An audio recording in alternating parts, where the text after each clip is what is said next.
There's an incredible disconnect between reality and what we're fed as reality, such as this little electronic box that millions upon billions of homes have now. And we now digest all of our reality from this little electronic tube. None of what we're actually getting in this tube is reality other than the fact that we're watching television. That's it. That's the only portion of that that's actually real. But what we do is we lose ourselves then. We almost become too identified. We forget that we're even existent, so we are identified with everything that we're seeing, and this becomes our reality. And we forget that not only is this cherry-picked information, but above and beyond all that, no one even stops to think that this is somebody's interpretation of what happened in an area. So everything that we're getting is literally somebody else's creation. It's a manufactured idea that's put into this little tube and then projected into us as reality.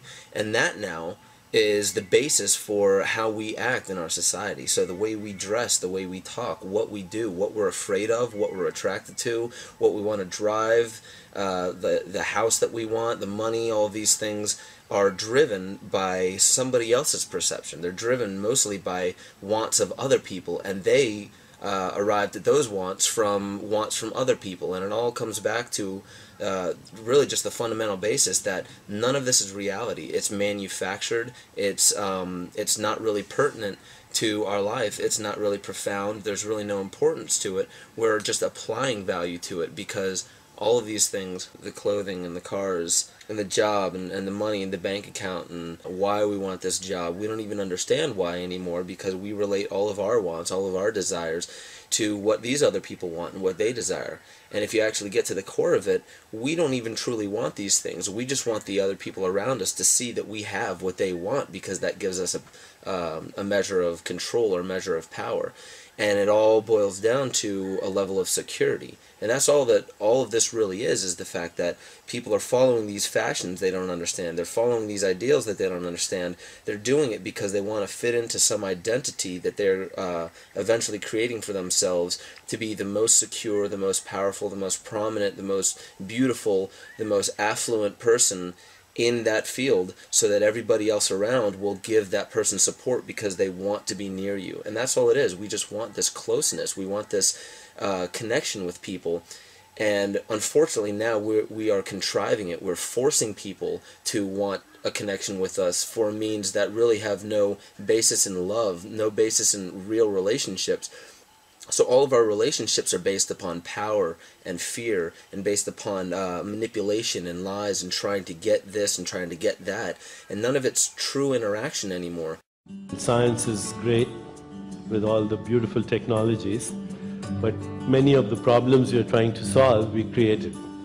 If things stay as usual, if business stays as usual, then we have about 100 years of life on this planet.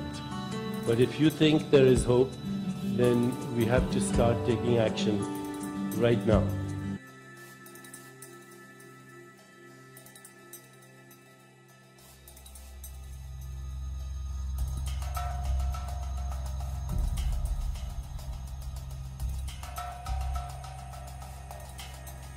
Indeed, if heavy industry and the genetic manipulation of the Earth environment is allowed to progress at its current rate, then the only life that will be able to survive on Earth will need to be of a very robust nature.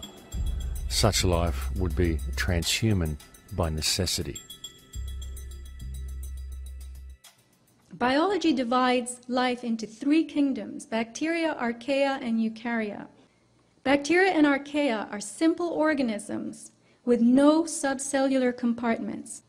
Eukarya are complex, with defined cell compartments and internal organelles, mini organs like mitochondria that make DNA and energy for the cell. Plants, animals, and humans are eukaryotic, as are fungi and slime molds. The archaea are the hardiest of the life forms. They're able to withstand grinding pressure, heat, acidity, and alkalinity. They can live in volcanoes, geysers, and the ice shelf. Now, the materials appearing within these filaments are as tough as archaea. They look like bacteria, and they self-replicate. And natural fibers would be classified as fungal in the domain of eukaryotes, but these fibers contain forms from the other two groups inside them. You're looking at a tubular fiber with self-replicating internal elements resembling bacteria and behaving like archaea. That does not happen in the natural world. They are designed to endure almost anything.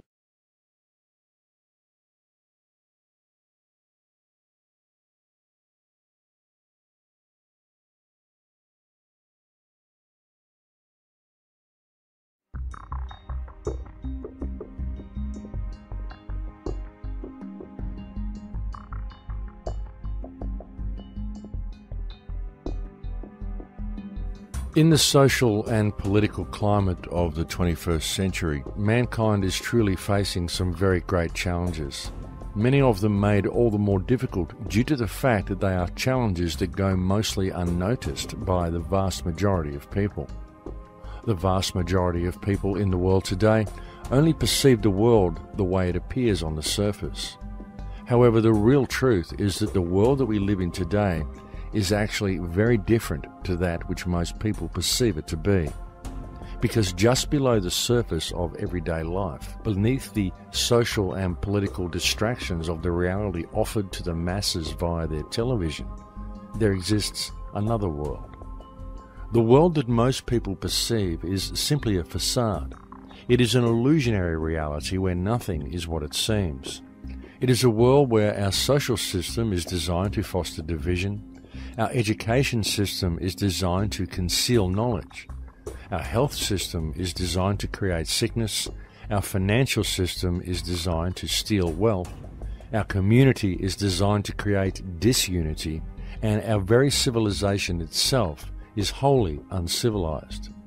We live in a world where 2% of the population controls 98% of the global resources, while the other 98% of people are left to compete against each other in order to gather some small fraction of the other 2% that is left to them in order to support their lives and their families.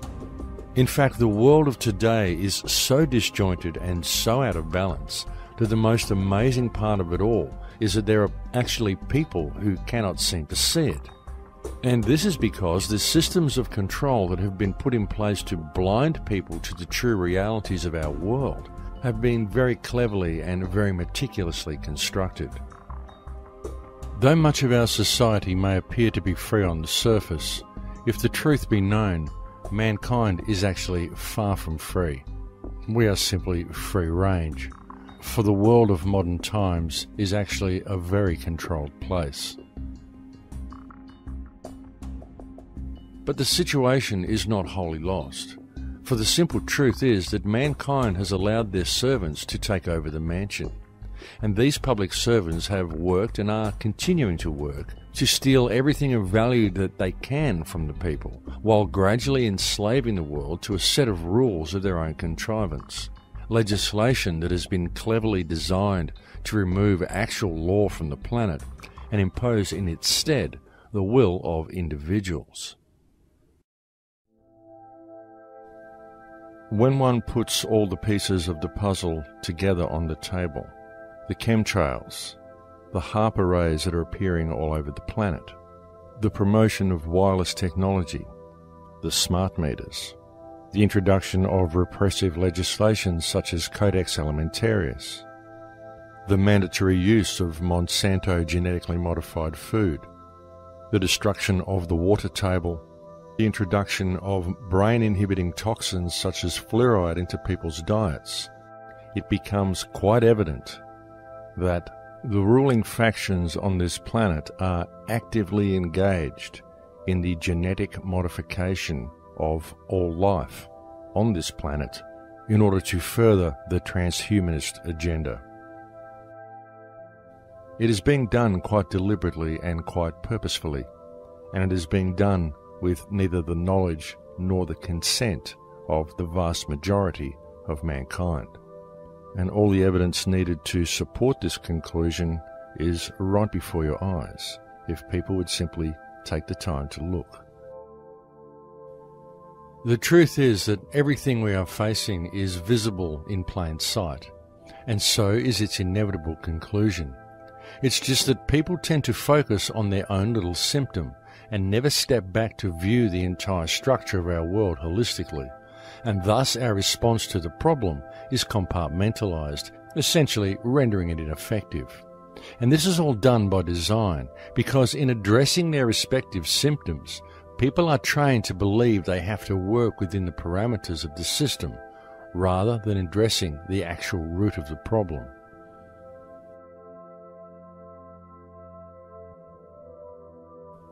Every single government that exists anywhere in the world today is currently operating in breach of the trust that has been granted to it by the people of their nation.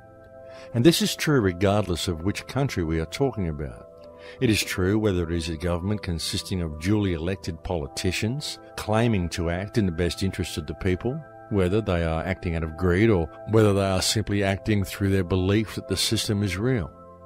It is true whether it is a military dictatorship falsely declaring a self-granted right to dictate what is good for others. It is true whether it consists of a monarchy that has declared its divine right to rule and supposedly care for its subjects. Because the reality is that every single government or ruling body in the world today is abusing the power granted to it by the people of the nation it governs. Exhibit A, the Earth.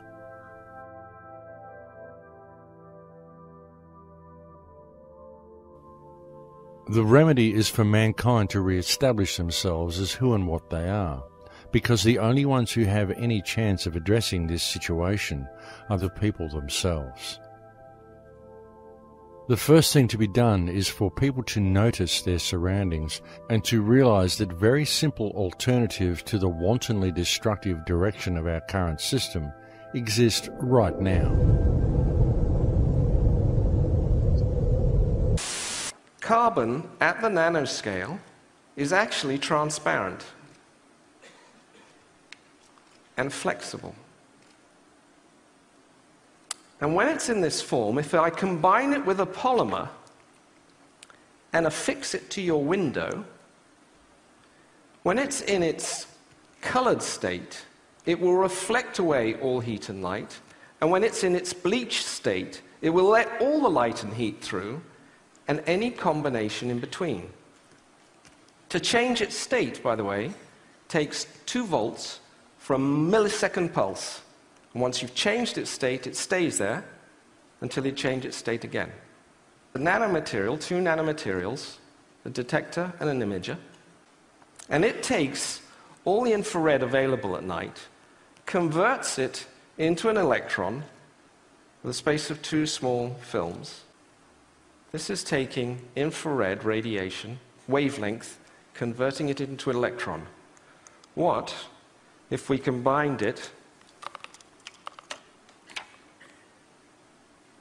with this? Suddenly, you've converted energy into an electron on a plastic surface that you can stick on your window. But because it's flexible, it can be on any surface whatsoever. The power plant of tomorrow is no power plant. I can generate energy cleanly, efficiently, and cheaply right where I am. It's my energy. And if I don't need it, I can convert it back up on the window to energy, light, and beam it, line of sight, to your place.